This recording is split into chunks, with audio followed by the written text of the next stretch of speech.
Sahabat ikan, ini dia kota Surabaya, kota kedua terbesar di negara kita, Indonesia. Kota Surabaya ini sekarang sedang berulang tahun ke-718. Wah, udah tua ya. Tapi meskipun usianya sudah tua, kota ini tetap begitu mengesankan. Sebagai kota metropolitan, Surabaya juga memiliki banyak gedung pencakar langit. Mulai dari bangunan perkantoran, hotel, sampai mall. Lalu lintasnya juga padat sekali. Kota ini sekarang dihuni sekitar 3 juta jiwa. Tuh, ramai kan? Di kota Surabaya juga terdapat sungai.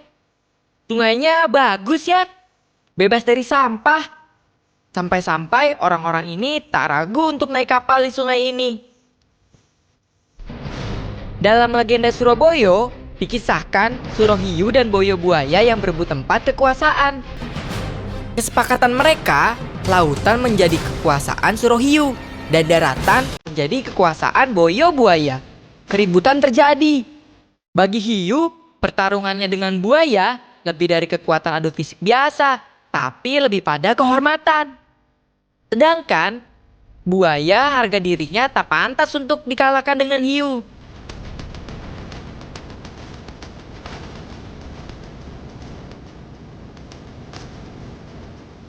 Keduanya saling terkam, saling adu kekuatan. Seluruh tenaga pun dikerahkan. Tak peduli luka dan darah yang terbuang. Keduanya bertarung sekuat tenaga. Tapi semuanya sia-sia. Keduanya tak ada yang menang. Keduanya pun kalah.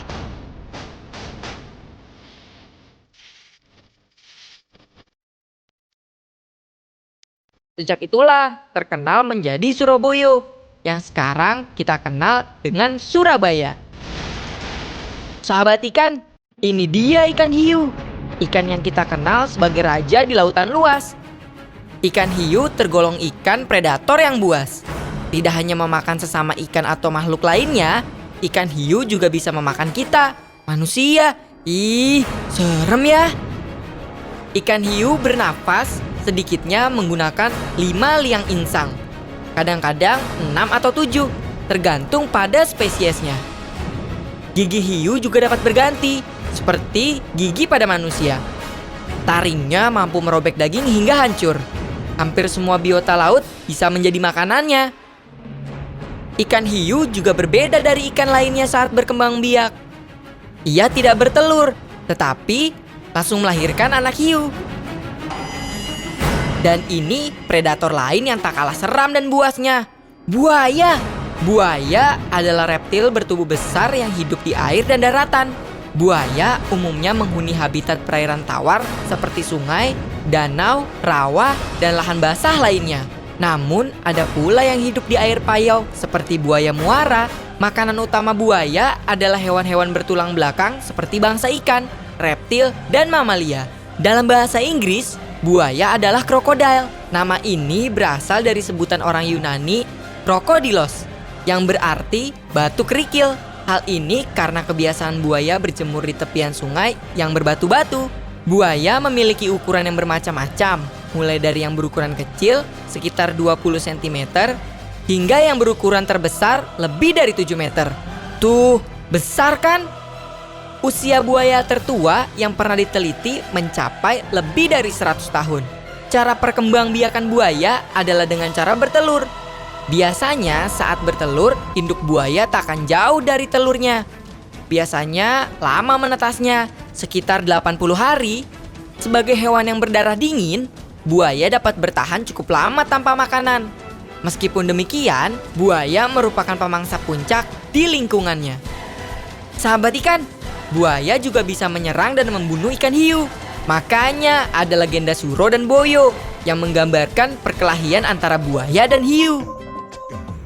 Nama Surabaya sendiri berasal dari sebuah legenda Suro dan Boyo. Makanya di Surabaya ada patung Suro dan Boyo. Ini nih patungnya.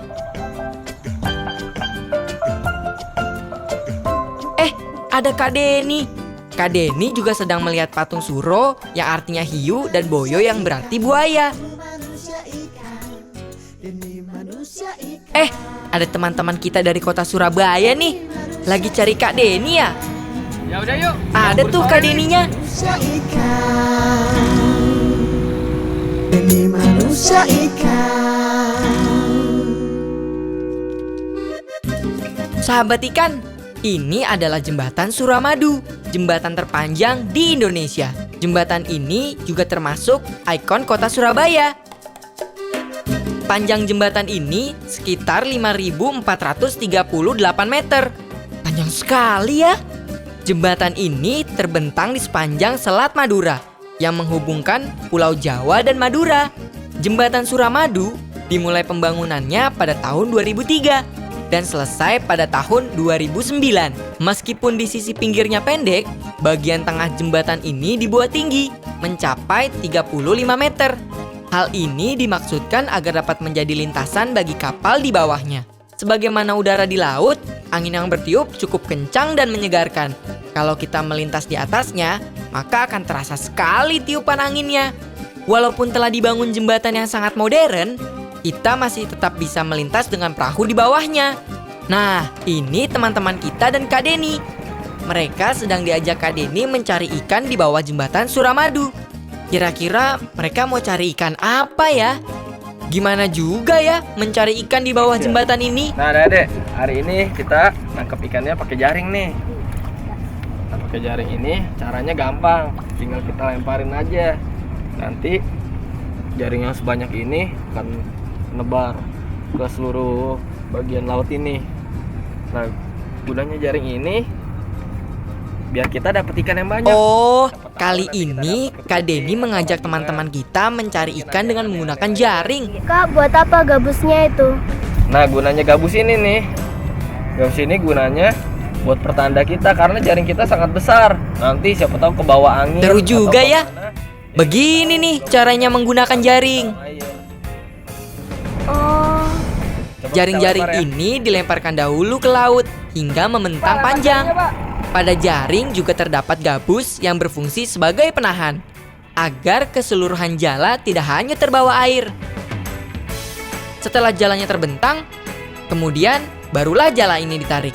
Karena jaringnya cukup besar, jadi kita bisa melemparkannya bersama-sama. Nah, kalau sedang beramai-ramai begini, lebih mudah nih menggunakan jaringnya. Seru sekali ya, Kak Deni dan teman-teman kita ini punya kesempatan bisa menjala di bawah jembatan Suramadu. Pengalaman yang langka loh. Sepertinya sudah saatnya jalannya ditarik. Kira-kira mereka dapat apa aja ya? Hei, ada apa tuh? Sepertinya jala ini ada yang nyang.